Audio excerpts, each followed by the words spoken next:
বাজেটটা just number based না, এই বাজেটে কিন্তু অনেক ধরনের দিক নির্দেশনা রয়ে গেছে। বাজেট তৈরির যে প্রথাটা, এটাকেই আমার কাছে খুব ফল্টি মনে হয়। নেট ইনভেস্টমেন্টের কথা বলেন, তাহলে Bangladesh is now a net negative investment country.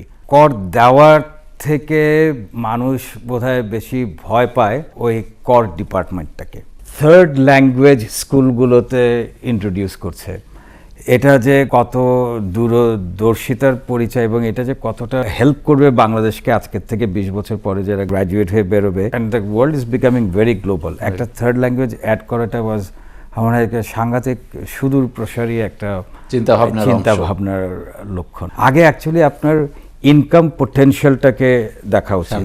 5 বছর ধরে আমার মনে হয় যে প্রায় প্রত্যেক বছরই আমরা রেভিনিউ কালেকশনে ফেল করছি। আপনাকে যদি আগে ইনকাম পোটেনশিয়াল, রেভিনিউ পোটেনশিয়ালটাকে স্টাডি করতে বা এই জায়গাটাতে যদি অ্যারাইভ করতে চান, আপনাকে আরও ব্যাকওয়ার্ড যেতে হবে যে আপনি অ্যাকচুয়ালি ইকোনমিতে কতটুকু অ্যাক্টিভিটি জেনারেট করবেন। আমরা যদি বাংলাদেশ ব্যাংকের রিসেন্ট অ্যাক্টিভিটিসগুলোর কথা চিন্তা করি, ওনারা নীতি সহায়তা নিয়ে আসলেন, এখন আবার 20,000 কোটি টাকা দিচ্ছেন বন্ধ ফ্যাক্টরি চালু করার জন্য।